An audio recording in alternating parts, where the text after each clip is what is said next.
Nos volvemos a encontrar para hablar de Freud. ¿Se acuerdan que le hablé de tópica, de topos en griego, lugar, lugares del psiquismo?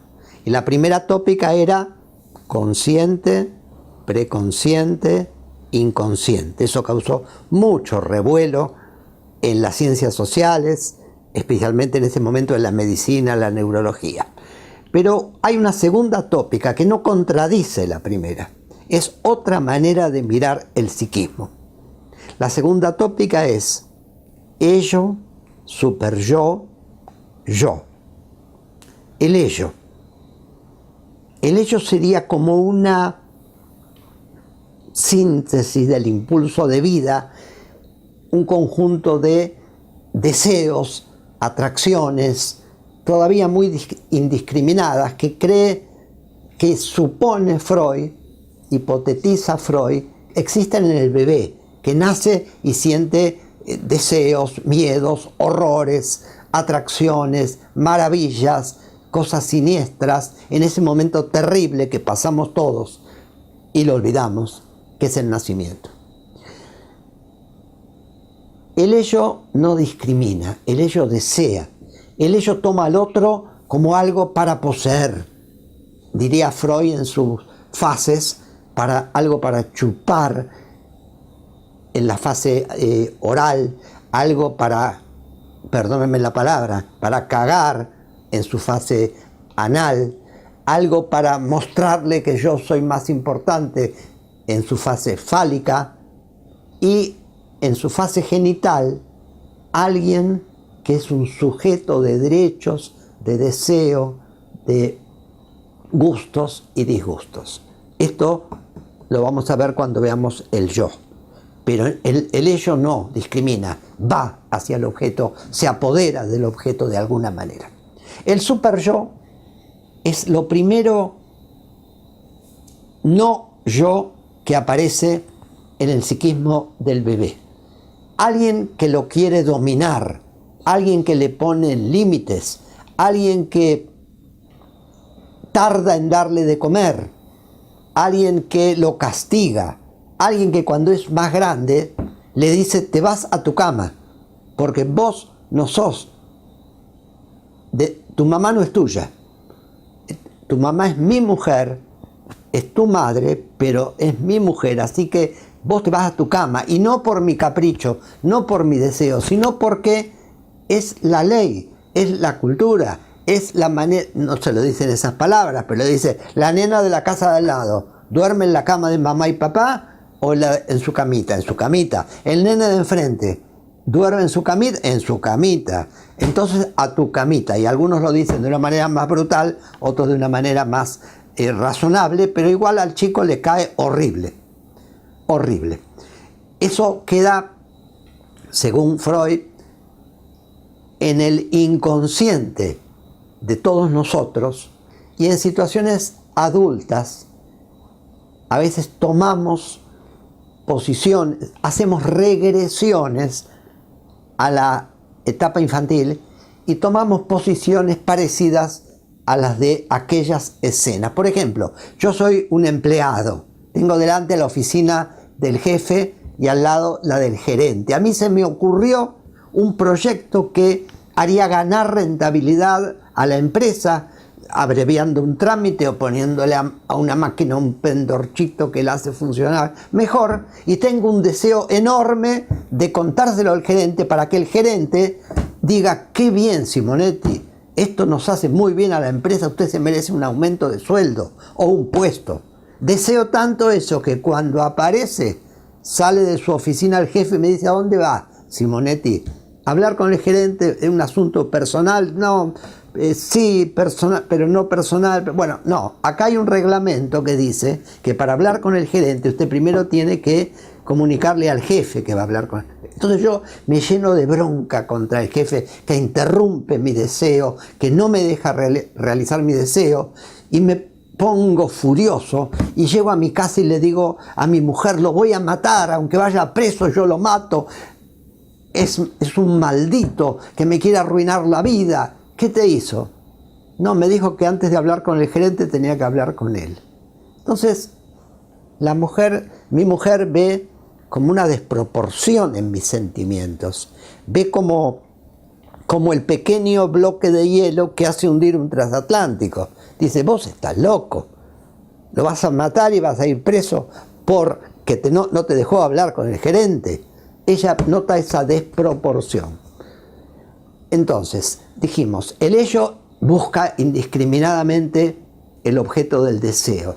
El superyo quiere castigar, quiere poner límite, quiere impedir que se cumpla el deseo. Bueno, ahí hay un fenómeno de llevar cosas del pasado con aquellos de entonces al presente con estos de ahora, que Freud llamó transferencia, transferir. Pero volvamos a la tópica. Ello, impulso indiscriminado; superyo, prohibición del deseo, castigo, gusto de humillar y castigar al otro; y finalmente yo.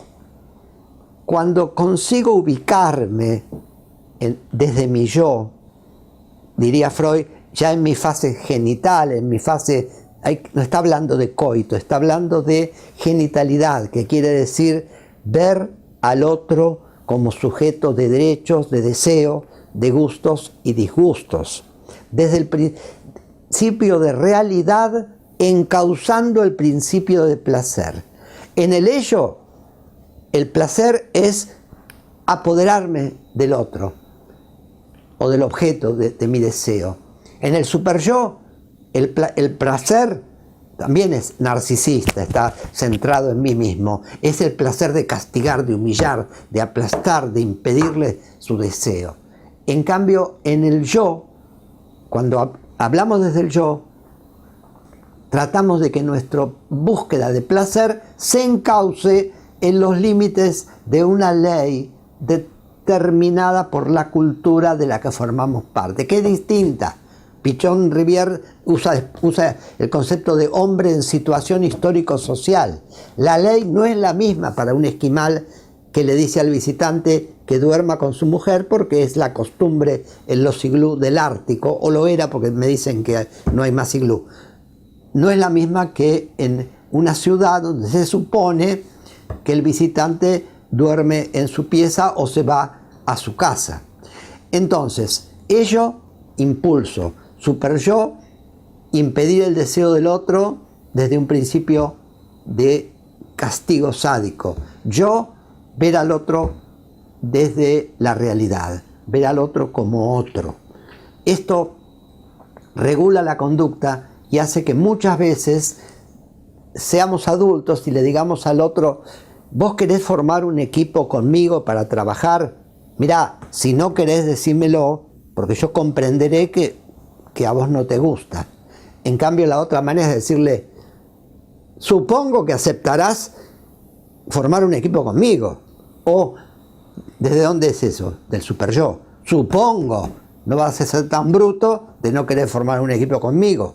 O desde el ello, por favor, ya sé que a vos te gusta más formar un equipo con aquel o con aquella, pero haceme un gusto, a formar un equipo conmigo. O desde la exigencia, tenés que formar un equipo conmigo, tenés que formar un equipo conmigo. Eso son regresiones. Nos ponemos niños. Y entonces Freud ayudaba a sus pacientes a reconocer, expresándolas, esas emociones desproporcionadas que los llevaban a formas de relacionarse con los otros propias del bebé o del niño, y empezar a construir su vida desde la realidad, buscando el placer, por supuesto. Las especies sobreviven si buscan el placer, pero si lo buscan dentro de formas de vida que los llevan a vivir más y no a morir. La vida es finalmente la realidad que nos organiza para sobrevivir, porque la especie humana necesita, como toda especie, hacer actos que la hacen sobrevivir. Matar al otro lleva a la extinción, porque es llevar la agresividad por encima de la solidaridad. Eso lo toma Freud de Darwin, digamos, de que hace falta sobrevivir haciendo actos propios de la vida. Y Pichon-Rivière explícitamente habla de adaptación, que es un concepto de Darwin, activa a la realidad, no solamente adaptarnos al ambiente, haciendo actos que nos permitan sobrevivir, sino también modificar el ambiente para que sea más digno de ser vivido, pero modificarlo sin destruirlo, porque lo que estamos haciendo los Homo sapiens es destruir el planeta en que necesitamos sobrevivir. Así que Freud nos llama a la realidad, al principio de realidad, para que supervivamos, para que seamos más libres y más felices. Muchas gracias.